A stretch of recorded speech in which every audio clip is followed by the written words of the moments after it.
мен өзім барып көрбөгөм да, бірақ сүрөттөн караганда кичик эле көрүнгөн да. Анан кийин буга эми аз эле саламатсыздар кыргыз элим, кандайсыздар? Мен дагы келдим. Бүгүн эмне акелди, эмне айтат дегенде, биринчиден өзүңүздөр да байкаган чыгарсыздар. Мен ушундай улуттук туз алган оймо чийме, кийим кечектерге өтө кызыгам. Ошол кызыгуунун себебинен азырга чейин ушул жумуш менен алектешип келдим.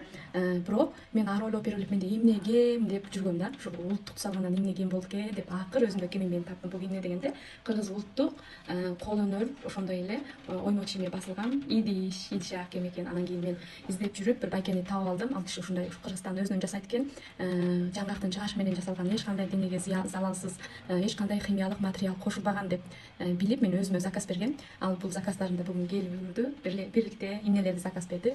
Назарыңызда менде болсун. Муну көрсөңүздөр, карасаңыздар.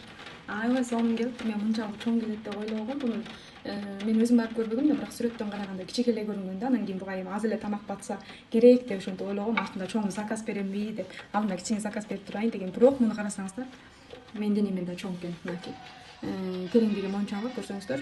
Мен негизи бунун мени кызыктырган жери могу кара, анан могу ак цвет аралашып, могу жерине ою салынган, аябай жаккан да. Мага ою салынганда да бул мындай жоон ою эмес, бир түрлүү назик ою салыныптыр да. Көрсөңүз, кийин нарын палау кесмени монтип салса да көтөрсө да аябай жакшы көрүнөт. Дагы болсо мынакей моундай, буга мен аябай таң калдым. Эмне үчүн таң калдым дегенде, бул сүрөттө да караганда кичик эле болчу да. Анан буну мен деген прандик, борсок ошондой саламбы деп ушинтип ойлогом да. Бирок азыр менин оюмдагыдай чыккан жок. Бул аябай чоң экен. Буга эми эт, камыр, анан өзүбүздүн Кытайда сонун тамагыбыз бар, палау кесими.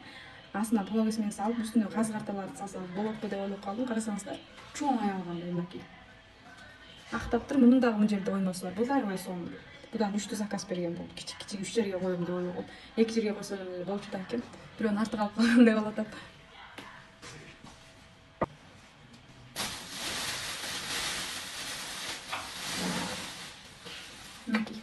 Дагы бул жеринде мындай колун кармаганда да өтө колайлуу экен да, эки жагынан кармаш керек экен. Бул мен Кытайда да көргөм, көп көргөм да, Кытайда мындай идиштерди. Бирок алар мындай алып койгонго өтө колайсыз, оор да. Анан кийин убакыт өтө келе алардан бир түрлүү жыр чыгып кетет да. Эми бундан жыр чыгабы чыкпайбы билбейм. Жаңгактан жасалган материалдар адатта жыр чыкпайт, анын үстүндө узунга иштеткени болот.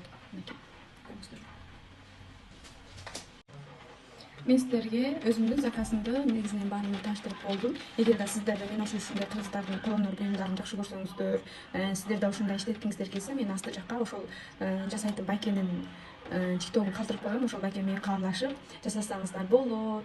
Андан сырт бул киши менен мындай селбешип иштеп атыптыр деп ойлоп калып жүрбөңүздөр. Эгерде сиздин дагы колуңузда ушундай кол өнөр буюмдары болсо, кол өнөр өнөрүңүз кол өнөрчүлүк, ушундай кийим кечек болсо да болот, ар кандай нерсе болот. Ушундай кошкуп улуттук туз алган нерсе болот. Ошону сиз дагы ушундай элге билдиргиңиз келсе, кабарласаңыз болот. Мен Кытай жана Кыргызстан баарына ушундай көрсөтүп, баарына тааныштырып бергенге даярмын. Рахмат сиздерге.